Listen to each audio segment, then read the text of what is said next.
사람은 왜 슬픔 앞에서 더 정직해질까요? 평소에는 감추고 살던 마음이 누군가가 떠나는 순간 거짓말처럼 솔직하게 터져나옵니다. 그리고 우리는 그때서야 깨닫죠.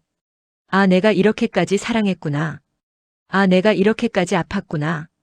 오늘 이야기는 바로 그 순간에서 시작됩니다. 여러분, 화려한 날들 37회. 오늘은 지금까지와는 다른 방식으로 이야기를 풀어보겠습니다. 구독과 좋아요, 알람 설정은 영상 제작에 큰 힘이 됩니다. 감정선 하나하나 놓치지 않고 이 회차가 왜 중요한 전환점인지 제대로 정리해 드릴게요. 많은 분들이 댓글로 물어보신 질문. 부고를 왜 숨겼냐? 이 질문 하나로 시작할 건데요. 오늘은 여기서 멈추지 않을 겁니다. 박영나의 감정선이 왜 달라지고 있는지, 이지화는 왜 점점 더 위험한 선택을 향해 가는지, 그 두 축까지 완전히 붙여서 37회를 입체적으로 해부해 드리겠습니다. 천천히 따라오세요. 이건 단순 줄거리 정리가 아니라 사람 마음의 지도를 그리는 시간입니다. 먼저 가장 충격적인 사건부터 시작하죠. 조옥래. 지역의 할머니가 갑작스럽게 세상을 떠났습니다. 이 소식이 들어오는 순간 집안의 공기가 한순간에 바뀝니다. 온도가 떨어지는 게 아니라 무게가 달라지는 기분이에요. 조옥래는 늘 그런 사람이었죠. 말투는 투박하고 툭툭 던지지만 마음만큼은 누구보다 따뜻한 사람.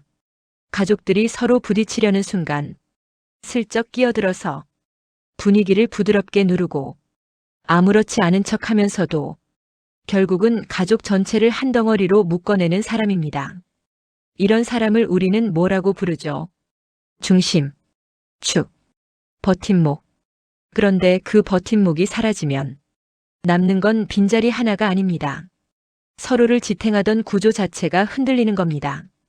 지역은 이 소식을 듣는 순간부터 표정이 굳습니다. 말을 잇지 못합니다. 숨을 참는 것처럼 얼어붙어요. 그리고 지역은 곧바로 자기 자신을 탓하기 시작합니다. 누구도 지역을 비난하지 않는데 지역은 먼저 스스로를 벌하기 시작해요. 나는 더 자주 뵀어야 했는데, 나는 더 웃게 해드렸어야 했는데, 나는 왜 늘 바쁘다는 말로 다음으로 미뤘을까? 이런 후회는 사실 사랑의 다른 이름입니다.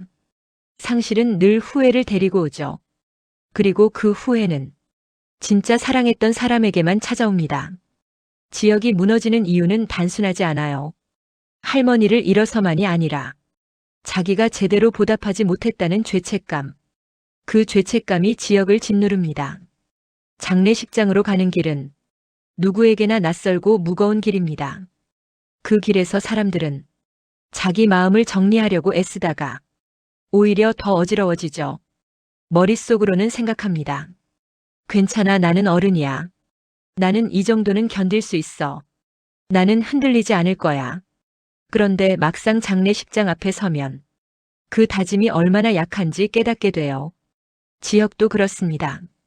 장례식장에 도착해서 긴 복도를 걸어가고 문을 열고 영정사진을 마주하는 순간 지역은 더 이상 단단할 수가 없습니다. 움직이던 얼굴이 멈춰 있고 말이 오가던 사람이 더 이상 말을 하지 않는다는 걸 그 사진이 너무 조용하게 알려주니까요. 영정 속 할머니는 웃고 계십니다.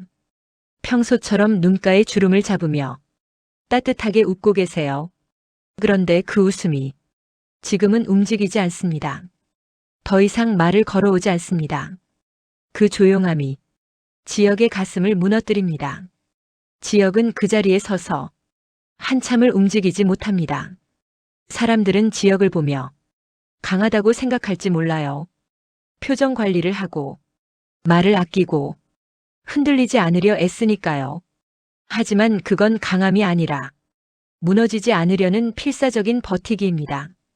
지역은 성재에게 연락합니다. 절친인 성재는 이 순간 지역이 붙잡을 수 있는 가장 현실적인 손잡이처럼 보이죠. 전화를 받은 성재는 바로 알아챕니다. 지역의 목소리가 평소와 다르다는 걸. 말투는 침착한데 그 침착함 너머로 무언가가 부서지고 있다는 걸. 성재는 묻습니다. 어디야, 지금 어디 있어? 지혁은 장소를 말합니다. 그리고 딱 한 가지를 부탁합니다. 지은호에게는 알리지 말아달라. 이 순간 시청자들은 동시에 흔들립니다. 왜? 왜 은호를 빼지? 왜 이 순간에 은호를 먼저 떠올리면서 정작 오지 말라고 하지? 이게 지혁의 모순이자 지혁의 진심이에요. 지혁은 은호를 배려하는 척하지만 실은 자기 감정을 들키기 싫어합니다. 은호가 오면 나는 무너질 거야. 나는 감당 못해. 나는 은호 앞에서만큼은 괜찮은 척하고 싶은데 지혁은 그걸 너무 잘 알고 있어요. 그래서 더 강하게 말합니다. 오지 말라고. 알리지 말라고. 성재는 잠시 말을 멈춥니다. 지혁의 부탁을 들어줘야 할지 아니면 은호에게 알려야 할지 순간적으로 고민하죠. 하지만 성재는 결국 대답합니다. 알았어. 그 대답 뒤에 숨은 무게를 우리는 압니다. 사람 마음이란 게 그렇죠. 숨기려고 할수록 더 크게 터집니다. 은호는 결국 부고를 알게 됩니다. 정확히 어떻게 알게 됐는지는 중요하지 않아요. 중요한 건 은호가 그 소식을 듣는 순간 주저없이 움직였다는 겁니다. 은호는 장례식장으로 갑니다. 여기서 중요한 건 은호가 단순히 달려온 게 아니라는 겁니다. 은호는 손에 무언가를 들고 옵니다. 죽 한 그릇. 이 죽이 왜 이렇게 큰 힘을 갖는지 우리는 직관적으로 압니다. 죽은 누군가를 돌볼 때 가장 먼저 떠오르는 음식이고 사람이 가장 약해졌을 때 말보다 먼저 건네는 온기입니다. 죽은 화려하지 않습니다. 맛으로 승부하지도 않아요. 그냥 따뜻하고 그냥 부드럽고 그냥 목으로 넘어가는 음식이죠. 그래서 더 큰 의미를 갖습니다. 은호가 죽을 들고 왔다는 건 이런 말입니다. 내가 지금 무너질 걸 알아. 내가 지금 아무것도 먹지 못할 걸 알아. 그래도 나는 내 옆에 있을게. 말이 아니라 행동으로, 감정이 아니라 온도로. 은호는 지혁에게 다가옵니다. 그런데 지혁의 반응은 우리 예상과 조금 다릅니다. 따뜻함보다 먼저 날카로움이 튀어나와요. 왜 왔어? 오지 말랬잖아. 이 말은 상대방을 밀어내는 말처럼 들리지만 사실은 고백에 가깝습니다. 오면 안 돼. 오면 나는 무너져.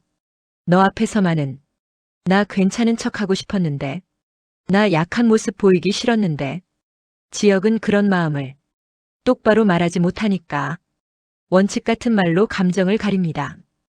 은호는 대답하지 않습니다. 변명도 하지 않아요. 그냥 조용히 죽그릇을 내밉니다. 이 장면의 힘은 대사가 아니라 침묵에 있습니다. 은호는 말합니다. 말없이 나는 내 허락을 받으러 온 게 아니야.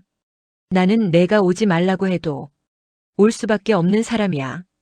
왜냐하면 너는 지금 혼자 있으면 안 되니까. 지혁은 한참을 서 있다가 결국 죽그릇을 받습니다. 그리고 숟가락을 듭니다. 첫 숟가락을 입에 넣는 순간 지혁의 표정이 무너집니다. 참고 있던 감정이 터져요. 눈물이 흐르는 건 아닙니다. 소리내서 우는 것도 아니에요. 그냥 얼굴이 천천히 무너집니다. 이 눈물은 단순히 슬퍼서가 아닙니다. 여러 감정이 한꺼번에 섞여 있어요. 후회가 섞여 있고, 죄책감이 섞여 있고, 사랑이 섞여 있고, 안도가 섞여 있습니다. 내가 더 잘했어야 했는데, 내가 더 곁에 있었어야 했는데, 그런데 지금 이렇게 옆에 누군가 있어서 나는 조금은 버틸 수 있을 것 같아. 이런 마음은 그 사람을 진짜 사랑했기 때문에 생기는 마음이고, 동시에 곁에 있는 사람을 믿기 시작했기 때문에 생기는 마음이죠. 지혁은 죽을 먹습니다. 천천히, 한 숟가락 한 숟가락. 그리고 지혁은 이번 회차에서 처음으로 은호에게 기대는 말을 합니다. 죽 먹는 동안만 같이 있어달라. 이 말이 왜 그렇게 크게 들렸는지 많은 분들이 공감하셨을 거예요. 지혁은 늘 혼자 버텨왔던 사람입니다. 감정을 정리하고 흔들리지 않는 척하고 관계를 멀찍이 두면서 상처받지 않으려 했죠. 약한 모습 보이기 싫고, 의지하는 모습 보이기 싫고, 누군가에게 짐이 되기 싫어서 그런 사람이 딱 한순간이라도 혼자 있기 싫다고 말한 겁니다. 이건 엄청난 변화예요. 관계는 설레는 장면보다 약한 모습을 보여주는 장면에서 더 깊어집니다. 나는 지금 괜찮지 않아. 라고 말하는 순간, 나는 너를 믿어. 라고 말하는 순간, 사람 마음이 한 단계 가까워지거든요. 은호는 조용히 고개를 끄덕입니다. 그리고 지영 옆에 앉습니다. 말을 거는 것도 아니고, 손을 잡는 것도 아니에요. 그냥 옆에 있습니다. 그 존재만으로 지역은 조금씩 숨을 쉽니다. 이번 회차는 지역과 은호의 관계가 완전히 바뀌기 시작하는 문턱처럼 보입니다.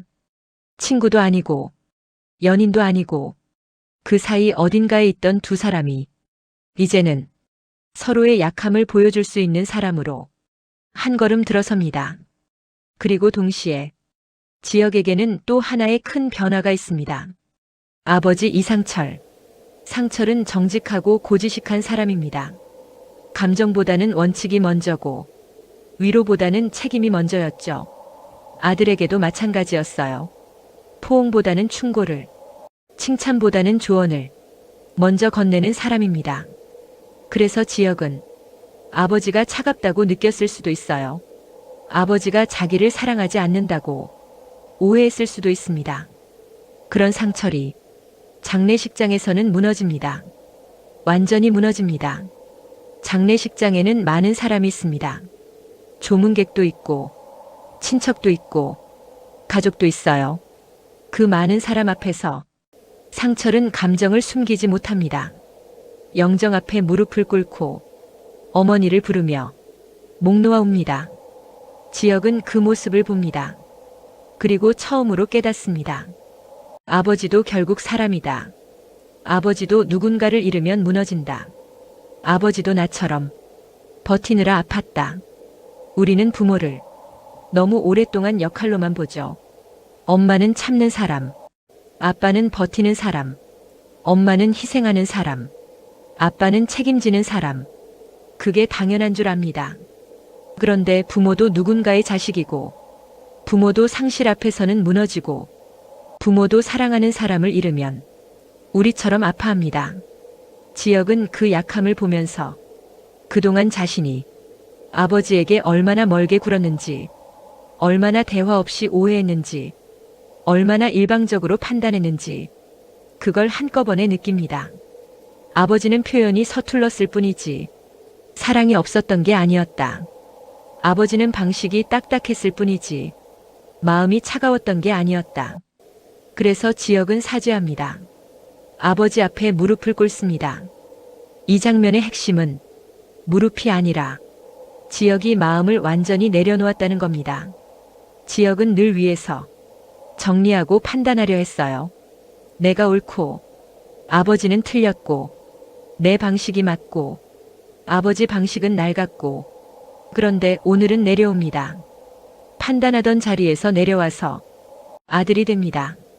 상처받은 아들이 아니라 사랑을 받았던 아들로 돌아갑니다. 아버지 미안해요. 제가 몰랐어요. 제가 너무 멀리 있었어요. 상철은 아들을 일으킵니다. 그리고 끌어안습니다. 말은 없습니다. 그냥 안아줍니다. 이 포옹 속에는 그동안 하지 못했던 모든 말이 담겨 있어요. 괜찮아. 내 잘못이 아니야. 나도 서툴렀어. 나도 제대로 표현하지 못했어. 그래도 너는 항상 내 자랑이었어. 장례식장은 슬픈 곳이지만 동시에 진짜 마음이 드러나는 곳입니다. 죽음 앞에서 사람들은 거짓말을 할 수가 없어요. 미루던 말을 더 이상 미룰 수 없고 숨기던 마음을 더 이상 숨길 수 없습니다. 그래서 장례식장은 끝이면서 동시에 시작이기도 합니다. 관계가 끝나는 곳이면서 관계가 다시 시작되는 곳이죠. 여기까지가 이번 회차의 큰 축, 지역과 은호, 그리고 지역과 아버지의 상실과 화해입니다. 그런데 여기서 많은 분들이 말하셨죠. 영나 감정선이 바뀌고 있다. 지완 이야기가 너무 중요하다. 맞아요. 이번 회차의 또 다른 핵심은 장례식장 밖에서 벌어지는 박영나와 이지완의 흔들림입니다. 이제 그 이야기로 넘어가 봅시다. 박영나. 영나는 늘 차분하고 우아한 사람입니다. 감정을 크게 드러내지 않고 상대의 말에 함부로 휘둘리지도 않고 어떤 상황에서도 표정 하나 흐트러지지 않는 사람이죠. 이런 영나를 사람들은 강하다고 말합니다. 단단하다고 말합니다. 하지만 그건 강함이 아니라 습관입니다. 너무 오랫동안 감정을 누르고 살았기 때문에 이제는 누르는 게 자연스러워진 거예요. 그런 영나가 이번 회차에서는 자기 안에서 무언가가 바뀌는 흐름을 보여줍니다. 그 변화의 시작은 고성희의 통제입니다. 성희는 권력욕이 강한 인물이고 그 욕망은 바깥에서만 작동하지 않아요. 자기 집 안에서도 똑같이 작동합니다. 영나가 어디에 가는지, 누구를 만나는지, 무엇을 선택하는지, 심지어 무엇을 생각하는지까지 그 모든 걸 관리하려 합니다. 이번 회차에서 성희는 영나가 조문을 가려는 것조차 막아섭니다. 영나는 지역의 할머니 부고 소식을 듣고 당연히 조문을 가려고 했어요. 이건 예의의 문제이기도 하지만 그보다는 사람으로서의 마음입니다. 누군가 슬퍼하고 있으면 곁에 가서 위로하고 싶은 마음. 그게 사람이잖아요. 그런데 성희는 말합니다. 갈 필요 없어. 조문은 내가 대신 갈게. 너는 다른 일정이 있잖아. 이 말이 왜 그렇게 충격이냐? 조문은 체면의 문제가 아니라 사람 마음의 문제입니다. 누군가의 죽음을 애도하는 일은 허락받는 일정이 아니잖아요. 대신할 수 있는 의무도 아니고요. 그런데 성희는 그 애도의 마음조차 자기 권력 안에 넣으려고 합니다. 영나의 마음에 가느다란 금이 갑니다. 처음에는 영나가 참습니다. 늘 하던 방식대로 어머니 제가 가는 게 맞을 것 같아요. 짧게라도 다녀오겠습니다. 차분하게 말하고 표정은 유지하고 목소리는 낮추면서 선을 긋습니다. 하지만 성희는 물러서지 않아요. 안 된다고 했잖아. 왜 자꾸 고집을 부리니? 내 말 안 들을 거야. 이 순간 영나는 깨닫습니다. 아, 이건 단순히 일정 조율이 아니구나. 이건 나한테 내 감정도 내 마음대로 가질 수 없다고 말하는 거구나. 영나는 이제 성희를 단순히 부담스러운 엄마가 아니라 내 인생을 통째로 빼앗으려는 사람으로 보기 시작합니다. 그게 영나 감정선의 변화예요. 예전에 영나는 생각했습니다. 참으면 돼. 시간이 지나면 나아질 거야. 어차피 가족이니까. 어떻게든 맞춰가면 돼. 하지만 이제는 압니다. 참는다고 나아지지 않는다는 걸. 시간이 지날수록 더 심해진다는 걸. 가족이라는 이름으로 더 깊은 상처를 받을 수 있다는 걸. 그래서 영나는 이번 회차에서 아주 작지만 분명한 선택을 합니다. 조문을 갑니다. 성희의 반대에도 불구하고 이게 얼마나 큰 용기인지 우리는 압니다. 영나에게 성희는 단순한 엄마가 아니에요. 영나의 모든 것을 쥐고 있는 사람이고 영나의 삶을 좌우할 수 있는 권력자입니다. 그런 사람에게 정면으로 반대하는 건 영나 인생에서 거의 처음 있는 일입니다. 그리고 여기서 이지완이 등장합니다. 이지완은 지역의 동생이고 영나의 운전기사이자 보디가드로 일합니다. 겉으로는 늘 조용하고 자기 감정을 들키지 않으려는 사람이죠. 지완은 말을 아낍니다. 웃음도 아끼고 표정도 아낍니다. 왜냐하면 과거에 한 번 크게 상처받았기 때문입니다.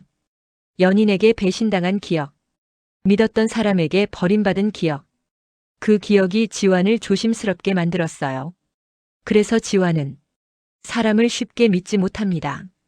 마음을 쉽게 내보이지 못하고 관계를 쉽게 가까워지지 못하게 합니다. 지완이 왜 중요하냐?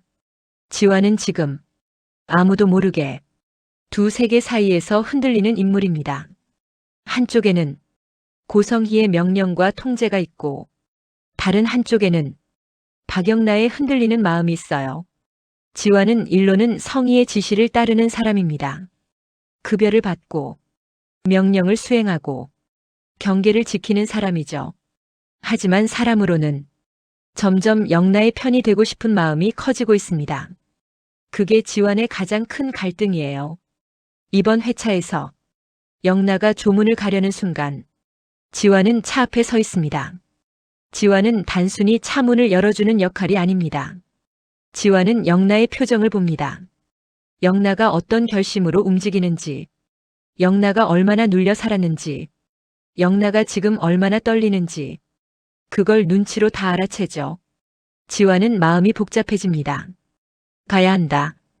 영나는 지금 처음으로 자기 마음대로 움직이려고 한다. 그런데 가면 성희가 더 심하게 영나를 조일 것이다. 영나가 더 큰 대가를 치를 것이다. 막아야 한다. 그런데 막으면 나는 영나의 사람이 아니라 성희의 사람으로 남는 거다. 이게 지환이 흔들리는 지점입니다. 지환은 원래 상처받지 않기 위해 거리를 두는 사람입니다. 감정을 내보이면 언젠가 또 배신당할 것 같아서, 언젠가 또 이용당할 것 같아서, 언젠가 또 버림받을 것 같아서, 그래서 늘 조용히 안전한 선 안에서만 움직였죠. 그런데 영나의 변화를 보면서 지환도 조금씩 변하기 시작합니다. 영나는 지금 처음으로 자기 인생을 자기 손으로 잡으려 합니다.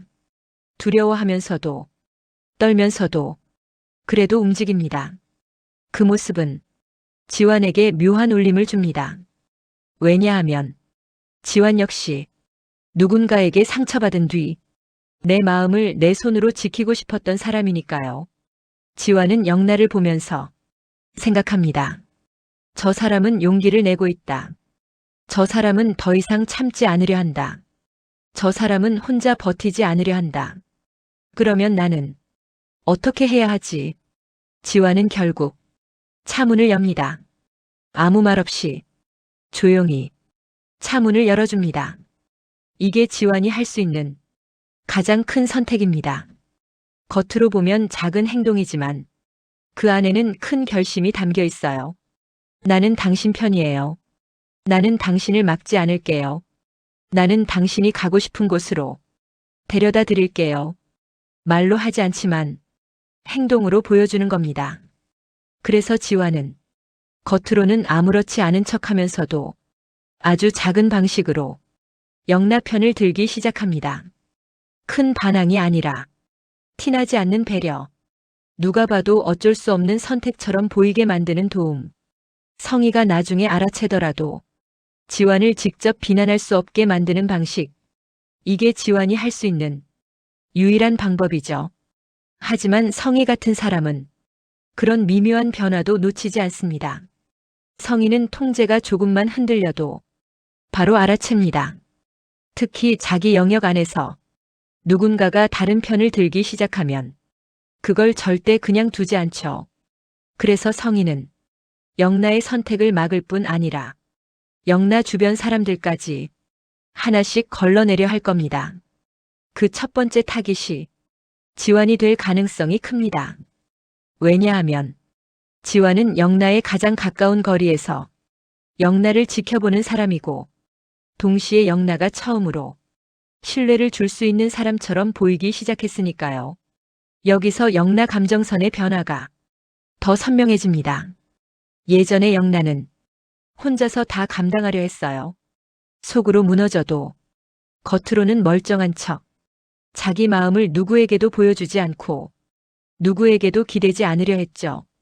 왜냐하면 믿었다가 실망하기 싫어서, 가까워졌다가 멀어지기 싫어서, 의지했다가 버림받기 싫어서.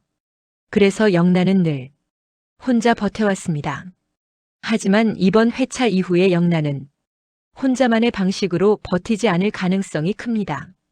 처음으로 누군가를 내 편에 둘지도 모른다는 선택.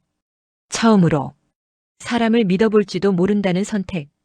처음으로 혼자가 아니어도 된다는 선택. 그 선택이 지완과 연결됩니다. 영란은 지완을 봅니다. 아무 말 없이 차 문을 열어주는 지완을. 그리고 영란은 지완이 무슨 마음으로 그랬는지 조용히 이해합니다. 말이 필요 없어요. 눈빛만으로도 서로의 마음을 알 수 있으니까. 이 순간부터 영라와 지완 사이에는 아주 작지만 단단한 연결이 생깁니다. 동료도 아니고 친구도 아니고 그렇다고 연인도 아니지만 서로를 지키고 싶어하는 사람들. 그리고 이 연결이 왜 위험하냐? 지완은 영라의 보호자 역할을 하면서도 자기 마음을 숨기고 살아온 사람입니다.